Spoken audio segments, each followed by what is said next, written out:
I would say book blogging is different for every blogger, and I'm not always sure that I'm your typical book blogger, but I try to be. And I started as a hobby book blogger, so basically I was just reading books from authors and on NetGalley and those professional, databases where you can kind of request ARCs, which are advanced reading copies. And I'd read them, I'd write out my little summary, give my opinion. I don't do stars personally, and then I would hit publish, and hopefully people would come read what I thought about that book. Today, I think book blogging and some of the bigger book bloggers that I value and follow, I think it's more now engaging with people one on one, and it's not just writing book reviews. It's Hey, this is Writers Row, and I'm DC Wright-Hammer. And I'm David Gain. And And if you like what we've been doing on this show recently, the content we've been putting out, make sure to subscribe, like this video, and give us any comments about this episode or any other episodes that you've been watching. and DC, we have a special guest this week. Who is our special guest? Hey, I'm Christine. I'm the Uncorked Librarian. I am a travel and book blogger for the Uncorked Librarian at theuncorkedlibrarian.com. And I basically write about books to inspire travel and places that you want to travel that are bookstores or literary destinations. And sometimes I include a little booze in there too. Excellent. And what are we talking about this week, DC?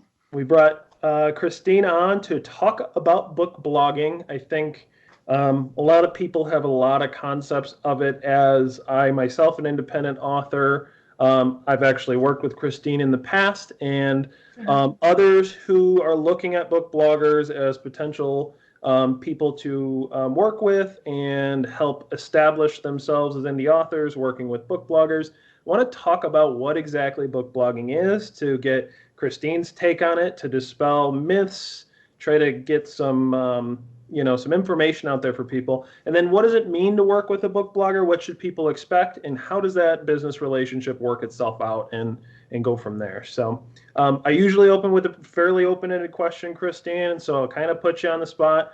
What is, if you're on, Twitter, and there's somebody who's got 100 followers, they're brand new, and they see you're a book blogger, and they're like, what is book blogging? I'm sort of writing this book. Can you tell me what book blogging is? How would you respond to that person?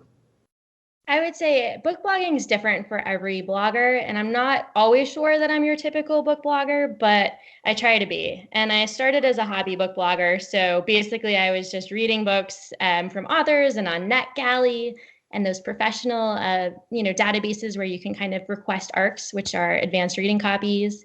And I'd read them, I'd write out my little summary, give my opinion. I don't do stars personally, and then I would hit publish, and hopefully people would come read what I thought about that book.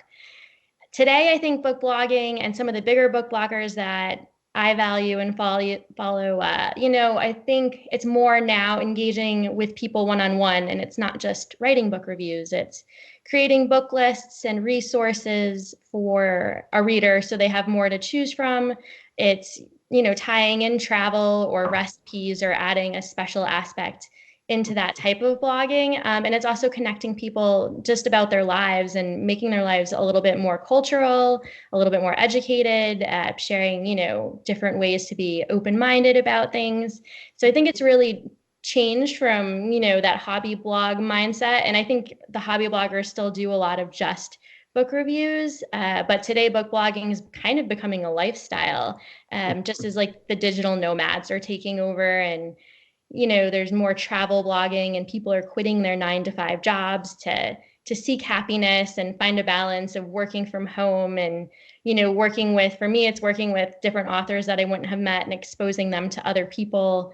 And it's just a different way of living now. And I'm a kind of a millennial, but I'm a little older. So I say that in that like free, digital nomad life, and not quite. And I'm a rogue librarian. So I don't know. It's talking about books though too. Yeah. And So do you do many reviews now? I do. I just did a couple actually for two indie authors, Jennifer Ann Shore and also Bill Aker. and Bill Aker is really big with the Indie Author Coalition, as you guys know. Mhm. So they were repeat authors for me too, which I always like kind of doing. I've done too for DC as well. But for the most part, I love to do book lists just because I feel like that gets a lot more exposure. So when I do a book review for an author, people that are following my blog or that read my newsletter will, maybe go click and see what I'm reading for that one book, but they really like to know everything I'm reading. Or now Pinterest is a really big marketing tool for bloggers. And so you'll notice like BookBub, like all those big people, even Goodreads, like they compile lists, and people love to read lists because they have more to choose from. So instead of doing like one big review, it's multiple reviews, all in one post. So people can kind of skim it because unfortunately, I hate to say this, but people don't really read that much on your blog. There's like a time for how long they stay. And if you get someone there for 3 to 6 minutes, they're skimming and clicking and kind of just seeing. So I like to put my books and book reviews in lists. So like I just published a Southern novels book list, and I had some indie authors, I had people contribute and other book bloggers just to get like eclectic tastes in all ranges of novels to kind of give people more to choose from. But also I had some of the indie books that I've been reading on there that we're publishing this month to kind of give those authors like a place with, amongst like titles that everybody knows. So then if I'm an indie author, which I am, how do I get my books to get to you to be on one of these lists? Or get a review or Goodreads review or whatever? You have to be really brave. I actually remember I saw like Bill Aker on Twitter, and he's like a big presence, and he was like messaging the same question. He's like, how do I get a book blogger? And I'm kind of like a mouthy book blogger in person in general. So I was like, well, maybe if you just asked them and like offered them some like library cake and some glitter. And so the next thing I know, I have like a book and like delivered to my door. No library cake. I won't forget that. But I think following along, there's a lot of times I get messages from authors, and I do kind of laugh too. And I'd say that nicely, but they'll message me and it's just their cut and paste spiel. They haven't looked me up. They don't follow me. They have no idea what types of books I review. They have no idea what I do. And then they're like, here's my like generic cut and paste. Would you like to review my book? And I got one the other day that was like, oh, and my book is on NetGalley if you would like it. So I would say that's like kind of not how to approach a book blogger, and more, you should start by following people. You can look on Twitter for hashtags and see who the game players are, who's in people's communities. Find those like big book bloggers and kind of like see who, us littler guys are probably in their community hanging out there. And then kind of see what we do. Follow us, start liking posts and sharing, starting a conversation. And if you go on most book bloggers' websites, they do have book review policies up. So mine is kind of hiding because I get too many requests at this point. So I kind of buried it in there. But if you find it and I'm like slammed, like someone did this the other day, they found it and they targeted their book towards me. They're like, this book is set in this destination. It's a little sexy. It's got some swear words, which, this is like all my jam. Like they came for me. They literally came for me. And I was like, well, now I can't turn you down. So it's kind of just getting to know your book blogger, and not like, we're just like authors are people. And you guys probably don't want to get like a review or someone telling you, this was terrible. You should never write again. Like, oh, die. Right. Like we're like people too. We want people to get to know us. Reading a book takes a long time. For me, it could take anywhere from 6 to 14 hours to read a book. To write a review could take, 1 to 2 hours, or, up to 4 if I'm keywording it. So we kind of, we're putting all this time into it. So we want to make sure that people are putting time into us, and you want it to be a good fit as an author too. So I have people that really want me to read their books, and I love like dystopian YA, but now that my blog is becoming more related to travel, it probably wouldn't do that good since my audience is shifting into that. It wouldn't be good publicity for you necessarily if I reviewed your book, because people wouldn't be interested. So you want to kind of find people that are talking about what you like to write about. And then also seeing how they review too. If there's some book bloggers that if you don't mind that you get like 1 or 2 stars or 3 or 4, like you kind of want to see what they say and how they talk about other books, because that could be you in that situation. And we were talking recently, some author on Twitter, I don't remember who, but she said she only asked reviewers to give 4 or 5 stars, or she won't accept them as reviews. And like when you do that, you lose reviewers, and then you lose honesty and a whole bunch of other things too. So Well, and on that topic, then I think what I want people to understand is it's a business relationship. It is. Even if it's you simply sending a paperback copy of your book in the mail, you've invested a little bit of money to send this book copy. They're investing their time and effort to read it, and so when you get that feedback, and Christine, talk about this a little bit. I think how should you get a good review, bad review, whatever it is, how should you handle that? We're independent authors, we put a lot of effort into this work, and so when it gets judged, we understand that was the whole goal of it. We wouldn't have reached out if people don't understand that. I think they had misconceptions to begin with, but how should the aftermath of this sort of business, this project that you worked on with this book blogger, how should that kind of go?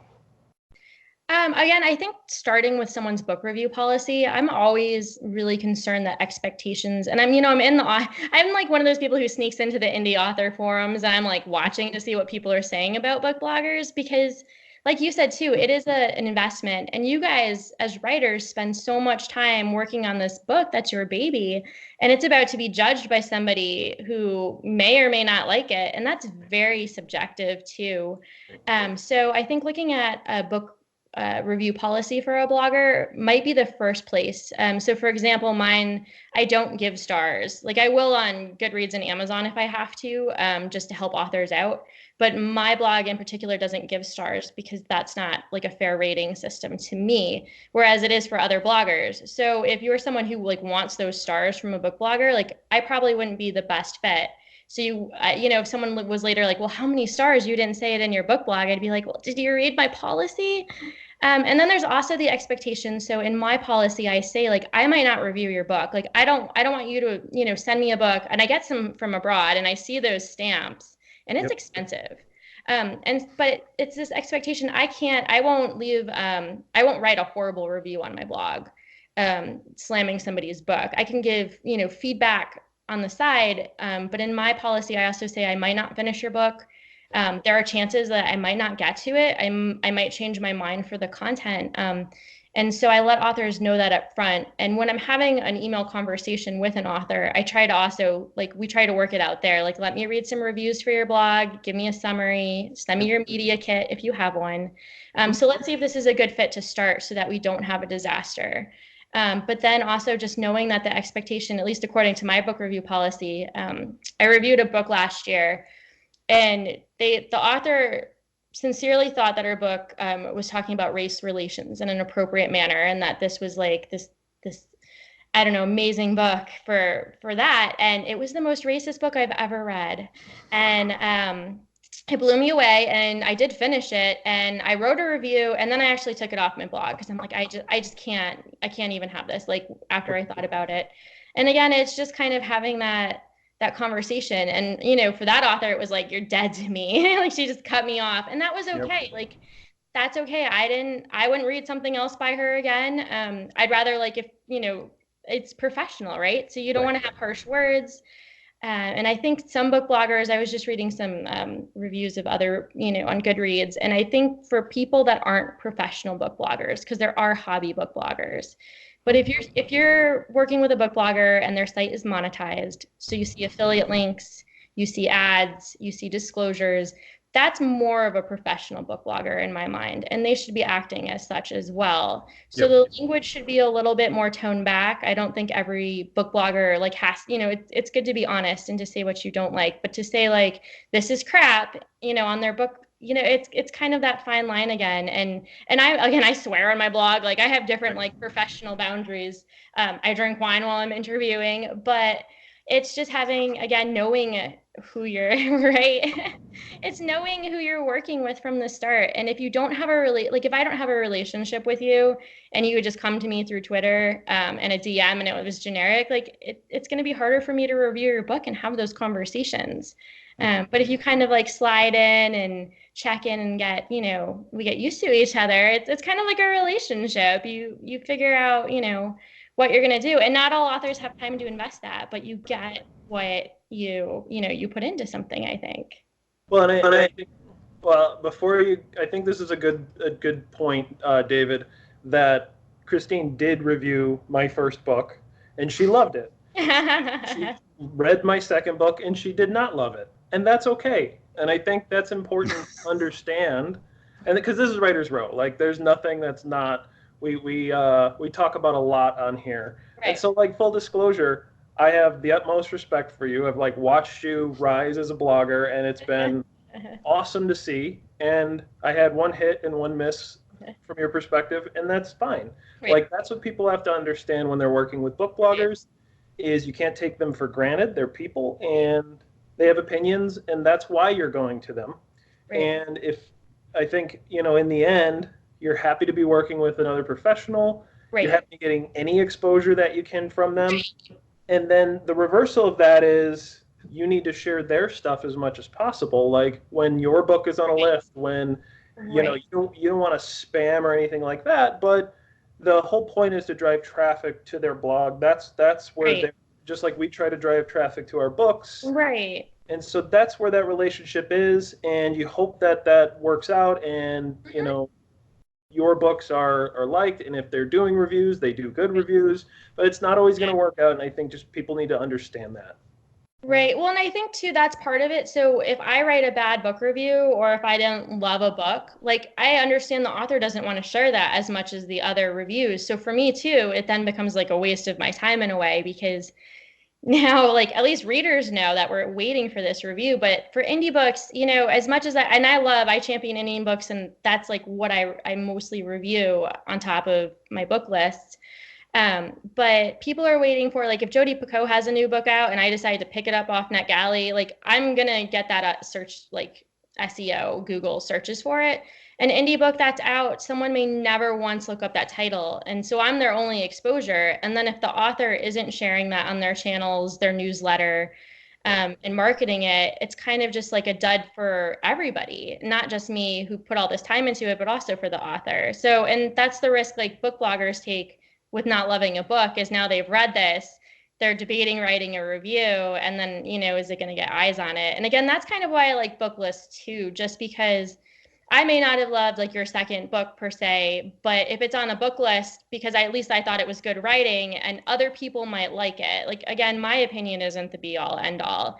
And I always like when I read, Goodreads reviews, even if people are like, don't ever read this book, like you can't tell somebody that unless like, there's triggers you want to put for people, your content warnings. And there's reasons like for that, personal that you wouldn't want to read, but everyone has their own opinion. So I'd rather have at least a well-written title by an author I respect on a list versus giving someone a full review that I didn't love, and again, isn't going to circulate very well. And last thing, when you said it, so again, with indie authors, it's very sensitive. So if you said the phrase, it feels like a waste of time. That's not personal. That's literally your work hours that you dedicated to this that you don't think you're going to get revenue for. It's not their book was a waste of time. It's that it didn't appear to become a good fit. And so I want to clarify that, because I don't want people to walk away thinking like it's cavalier. It's not. It's just like if we spent time writing 5 chapters and then we have to throw them out. Like, it feels like a waste of time, even though that whole, you knew what you were getting into. It's like, that's kind of how that works. And it's not about you personally. It's not even about your book. It's just about trying to, make a business out of it, trying to make a living out of it. We all work hard and we want to get paid for our labor. And book bloggers are no different. I think there's this perception and that like book bloggers have it easy, and that like it's like you said, going for your dreams and working from home. It's still a 9-to-5 job. It's more than a 9-to-5 job from what I hear. And I don't think people respect that enough. So when you say waste of time, it literally is like being at work and not getting paid for doing the work. That's kind of how it translates. That's true. So, Okay, you said a couple of things that I want to get a Mhm. bit of clarification on. You Okay. mentioned looking at an author's press kit. Do you want to Mhm. explain what that is for some people? Yeah, so and I do get these from indie authors, not as much, but usually if an indie author, if it's not their first go, or if they have some help, or they're doing an independent publishing company too, they'll send out a little press kit. So it'll have a biography and a picture, and these might be digital files, but they usually also insert them in the book as paper files. But I like the digital files and the permissions to use those covers and whatnot too for my blog. But it's like their bio, their picture, a little bit of information about their book, if it's already been reviewed, some particular quotes from that, and then information if they've written other books or just background information for the book. And again, along with like high quality images for their book cover. Sometimes if people already have like their little bookstagram shots or like fun pictures with their books, that helps too. It's a little bit less work that I have to do. And again, high quality images do well in my blog. And versus me going, so when I write a book review, if I'm looking up the author, if I have to go on your website and kind of search for information about you, like I do love having a press kit with it right there. So when I'm doing my book blog, it's just one fast, quick piece, and I get it right away because you've told me what to include. That's one thing I know I put a bit of time into on our website, just threw it Right. press kit at the very bottom. You can click Right. on it and then do links to it and everything like that. Right. Um, the other thing I wanted to ask was, what do you consider as generic when you get an email sent Yeah. to you? How do you know that that's a generic response and maybe they're just not wooden writers and they Yeah. just don't know how to be social? That could be it. That definitely could be it. I do like to see my name there. Like, I don't like to see, hey, Uncorked Librarian. And I get this, like, I'm also like an influencer on IG. Like, I do all this other stuff. So I get a lot of like bot messages. Okay. But it's sort of like on Twitter. If you're not following me, I think you might have to be following me though to DM me. But I get a message or I just followed you. I get a message and it's just like, and it doesn't even like there's no greeting and it's like here's my new book and it's just like the same, like you can just tell it's a cut and paste summary with a link to the book. Let me know if you'd like an e-copy. So for me, I know probably it wasn't the most sincere because I don't know if they know my name, and then when I look at it, if the book's not within my niche, so I do basically books related to travel and global books, and sometimes like I'll make something kind of work, like I'm doing a vampire book list, and I'm You doing them travel. around the world. But if it's not relevant to that and it's just completely off base, then I kind of wonder if you even know who I am or what I do. Or like, if someone sent me something completely that I've said before, like you can tell who knows you and who's been following you and who's read your book review policy too. Okay. And especially like if I get in those files, like, oh, I only give out e-files, like in my book review policy, I say I prefer like book copies. So I know you haven't probably done your homework. And most book bloggers will have somewhere on their site an about me and a book review policy just to let you know what they're about. And so if I see stuff that doesn't like line up with that, or they're like, someone also wrote, I need this reviewed in 2 weeks. Like my policy says, I need more notice than that. And I think that in general is kind of like, I know everyone wants to like get their bang for their buck if they're sending out a book, but I don't know if I'd ever give a book blogger a time frame because that really puts them under pressure. It's good to tell them when your book is publishing and coming out. But to be like, I need this now in 2 weeks, like people probably have stacks, like their to be read is just like flowing over. So those How are big is kind of the red yours? flags for me. How big is your to be read They're stack? scattered all over, but it's pretty bad. I've actually been turning down people, and my policy is hiding on my website because I cannot take requests at the time. And I noticed too when I review for big bloggers or big, sorry, authors, I should say, they will share my post, and within that day, I will get 10 to 20 requests to review books. Like Bill Aker is one of those, and I love him because he's so active in the community, and people are so loyal. So the second he sends, something out, they get flooded in. But again, if I don't get something to my personal email box, and my email address is all over my website, so I'm pretty easy to find. Like that's also kind of like, all right, I don't want the generic Twitter DM. I would want that email, and I'd want to see that you at least went to my blog, searched around. I like those personal, like, oh hey, so you moved to Asheville. Oh, I love the like recent book list you did. You kind of have to be sincere. Like, don't play me, but do play me. Like, Right. show me that you look. Show me that you care, and you weren't just cutting and pasting. And I had one author who was in the Indie Author Coalition. He sent me the email, this generic email. I said, I'm so sorry. I'm actually really busy right now. He sent it like a month later, the same email. And I was like, you sent this to me. And he goes, oh my God, I'm such an, I don't know if we can swear on YouTube. You can swear. And I was like, no, it's okay. But like, don't do that. Don't cut and paste. Like, I just called you out. And we just both laughed. And I was like, another time. But it was just funny because that's, we don't want to be on roll call as book bloggers. One thing that I always found when I was looking at book bloggers is it takes a lot of effort to find a book blogger because you have to find them, then you have to research them, you have to find out if they match up with you, then you have to find their policy, then you have to find out if they're even accepting stuff, and then you have to send the email, and sometimes you never hear back from them. It's true. Do you have any advice on so bleak. how to make that a less stressful experience?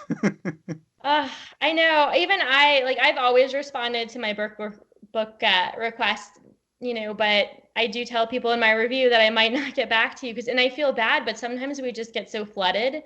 I just think knowing and being, who you are and having some sort of presence on social media and kind of just eyeballing around once in a while might save you some time. I know bloggers do create like master book blogging lists, but I don't necessarily think that's the most effective. They might be going for SEO because I've debated it. It's got a lot of search terms. But you're not really picking, you're picking your friends and who's in the community. But I think it helps to ask around. Bloggers, we're all like super approachable. And so even if you can't find all of that information or you kind of want to just get your feelers out there, just messaging someone or knowing someone and keeping that conversation going. Like, do you know somebody who blogs or who would like to read my book? Or, do you have a group that I can join? I used to Pinterest got rid of their communities, which was a shame because I had started a book reviewing community, but it was meant for authors to come in and kind of be like, all right, Christine can't review my book, so which one of you guys would be interested? Okay. I think sometimes, but they got rid of that feature, which stinks. So I think doing that even on Twitter, though, sometimes I have a book that's about this. Does anyone want to review? And that puts you out there to probably get some not so quality book bloggers and reviewers, but it would again get the dialogue going. That's how I started reviewing for Bill Aker. I mean, he's huge, and I didn't know who he was until one day I saw a tweet saying, "Where the hell are the book bloggers?" And I was like, "Well, what do you write?" So I think there's a lot of book bloggers who don't know how to get books, and there's a lot of new book bloggers who aren't getting. So when I go onto professional databases like NetGalley, I have it's actually out now, but I don't think it matters. They're going to come find me after this. But I have an ALA membership, the American Library Association. So I don't really get denied books on NetGalley because I'm a librarian, even though I'm like a rogue librarian now. But there's a lot of book bloggers who get denied all the time. And it's just, again, because they don't have that same status in a way, or they haven't reviewed as many books, or they're new. NetGalley is pretty picky because publishers will kind of pick those book bloggers out. And so those guys that aren't getting those books that might be good reviewers are looking for authors. So you just kind of have to be paying attention I would follow the Twitter hashtags again for book blogging, book reviewing, book bloggers, book reviewers, am reading, am writing. And in a way you can start to pick and find the book bloggers that you might want to have review for you one day. Well, and I think I was going to add to it.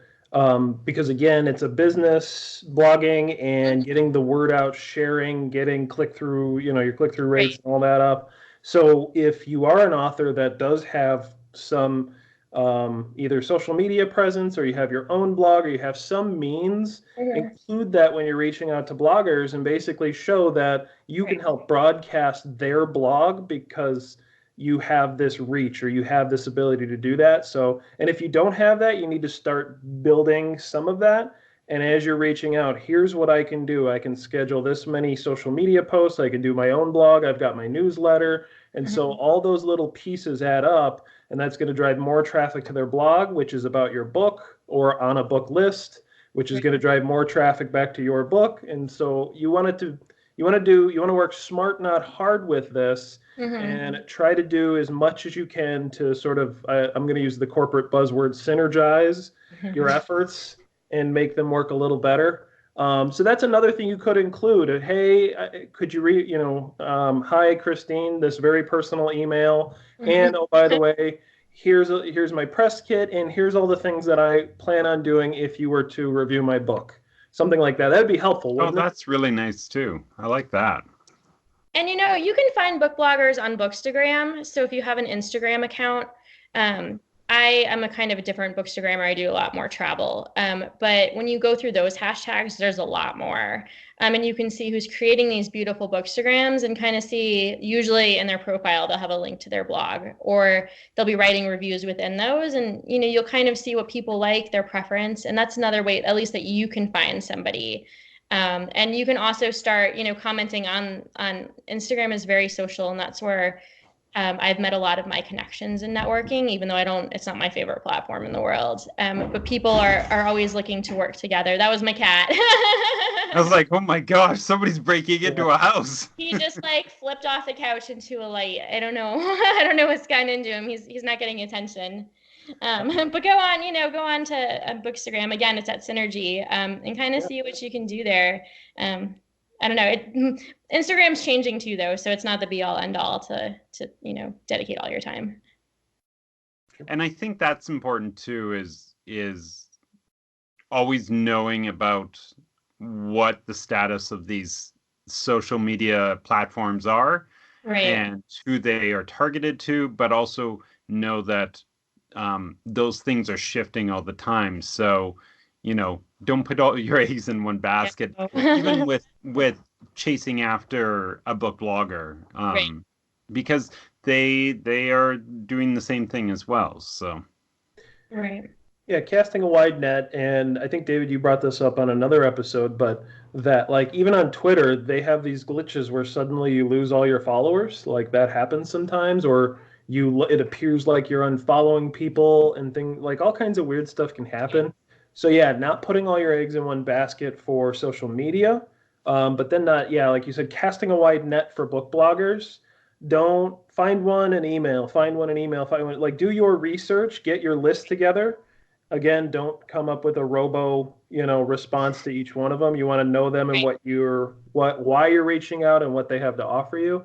But try to, again, work smart, not too hard, by doing all your research and getting the list, and then putting the time and effort in to personalize each email and get them out. And then if you reach out to 5 and you get 2, that could be 2 good responses, 2 good partnerships that you have moving forward. So don't take them for granted, and try to cast that wide net. And make sure you put the right name in the email, because I did have somebody once put somebody else's name and blog in the email to me. And I actually said, I was like, that's not me. Do you want this person? And they got really snippy with me, like, no, I was looking for you. And I was like, okay, why don't you just like admit you made a mistake? I'm not like calling you out on it. I'm wondering if you need my friend. I would like have her email. So Right. that's also kind of off-putting, because that's when we were going back to talking about like how someone's just cutting and pasting or robocalling you. Mhm. It's like if your name and blog don't match up, or you send me a link and it's not to my blog. And we also talk as book bloggers. We're not like vicious, mean people, but just as authors probably talk among their community about what book bloggers like. I'm in the Indie Author Coalition, so I see when like a book blogger may have annoyed a couple people by not reviewing and what's going on. And book bloggers have that same conversation. So if I review for an author and I 4-star them and then they like go badmouth me to everybody, and someone's like, well, I was going to read their book, should I, and review? And I'm like, well, if this is the experience I had, it's like that same in, professional environment anywhere. Like, do you want to work with somebody like that? So it's always, just being professional and keeping your eyes and knowing that people are talking. For sure. Your cat's now in the background as well. Sorry, DC. Yeah. The cat. I did actually like one other thought that we kind of touched on, which is thinking about the book blogger's audience. Mm-hmm. And also you are probably using certain media platforms because of that audience, correct? Yes. So thinking about who your audience as a writer is, matching mm-hmm. that with the audience that the book blogger has, not just, the books that they're reading, but thinking about who they're reaching is also, I think, a handy bit of advice as well. Right. And I would say that not all book bloggers have media kits, but I do like some Instagram stuff. And I think the bigger, this isn't everyone. People are going to see this and be like, Christine, what are you doing to the book bloggers? But a lot of us have media kits that like you can ask for. And so I have my demographics in a media kit. Like I work with, boozy companies. So they need to see the age demographic for that. But then people, any brand wants to know, like, where's your population? Are they in the United States? Like what, languages are their first language, second language? So it's okay to ask those questions or ask for a media kit too from a book blogger. I'm not sure if they'll all have it, but most of us, if we don't, also use Google Analytics because we're trying to drive people to our blog through SEO. So we at least could look at that to get a better idea of, is it male, is it female, and marketing too, again, for like Pinterest, like what's selling right now. Like even as writers, you could kind of gauge what's a good time. A lot of people publish in the fall and they're publishing all their spooky books. So it's kind of just pairing up the seasons and the book bloggers and the audience. Okay, I have one more question really quickly, DC. Go for it. Why have you not read any of my books, Christine? Where are they set? Tell me, where are they set? They're set in Canada. Oh. You can use that as a travel. We can do a collaboration post. And that's the other thing bloggers can do too. So, which I can read your books. That's not saying I'm not going to read your books. Let's say that first. But I do have some blogs. Sometimes I just don't have the time to read the books for authors. But I'm doing a book list, or I want to do like a book set in Canada book list. And I'm like, would you like to write it? You can include your bio, 10 of your books, and then 10 of somebody else's books. Like, I'd be more than okay with that. And I would probably I always try to do a little background. The librarian in me needs to make sure those books are appropriate and are getting good reviews and not having crazy comments made about them. But that's a good way to have people to work with bloggers too. Look for those book lists. Like I know the Uncorked Librarian, I always put calls out to have people, I just did the Southern book list, book set in Florida is coming up, book set in Tennessee. I hadn't read that many books in those areas. And someone posted in the indie forum for me, my form, to see who wanted to submit. And I always ask people to tell me first, but all these indie authors just filled out the form and snuck in their summaries and their books, which is totally fine because I'm going to include them as long, again, as they at least had 1 or 2 reviews that I can make sure that nobody was like, oh, this is awful, that weren't their parents or, right. Friend or significant other. So, but I would love to do something in Canada. Thanks. I think I've been to Montreal once. On that awkward note, I don't think there was any awkward there, DC. Not for you, David. But just kidding. No, I really appreciate you coming on, Christine. We're going to shift now to promotion, so feel free to go ahead and promote what you'd like to promote. Oh man, I don't know. I don't really have, so I would love for everyone to come, read my blog, The Uncorked Librarian. Mm-hmm. And then my project this fall and winter, as it seems to be coming out, we were talking about how many books I read a month, and it's getting lower and lower. I'm starting a second blog. We moved from Florida to Asheville, so I'm starting Uncorked Asheville this winter, which will just be Asheville and North Carolina. It won't include just books. I'm going to do a lot of history and books still and literary travel, but it'll talk about the waterfalls and beer and restaurants and hotels too.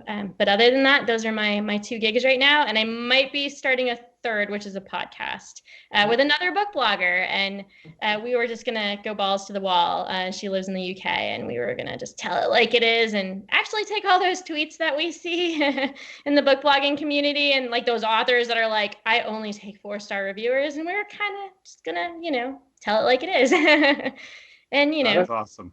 Kind of rile up everybody. Book bloggers love to fight, I'm sure you've seen. And then we had Oreo and other people like making bookmarks with their food box for marketing. I don't know if you watched that mess. Vitamin Water was pouring their water into their bookmarks, and Chex Mix started it. And there's all that kind of happening in book Twitter, and it's very dramatic. And I'm in my 30s, so I don't do dramatic, but I'm going to make fun of it. David, what do you got? I'm going to say go to my website, www.cunosandgain.com. I always add the www, and you always give me a hard time, DC. Go to cunosandgain.com, sign up for our newsletter. We just finished our newsletter. I know we finished it now. It's going for October. This is going to be released in October. But I'm really happy with what we're doing there. So yeah, please sign up. And sooner or later, we're going to have some exciting stuff showing up in there as well. So yeah. Wright-Hammer.com. I'll just throw that out there real quick. But no, I appreciate Christine coming on. So definitely go check out her blog and her website and click around on those affiliate links and buy stuff, because that's important. No cost to you, all that. It'll definitely be in the description down below. And yeah, we definitely appreciate everybody watching this. So everyone take care, and we'll catch you next time. Thank you. Bye-bye. Thank you.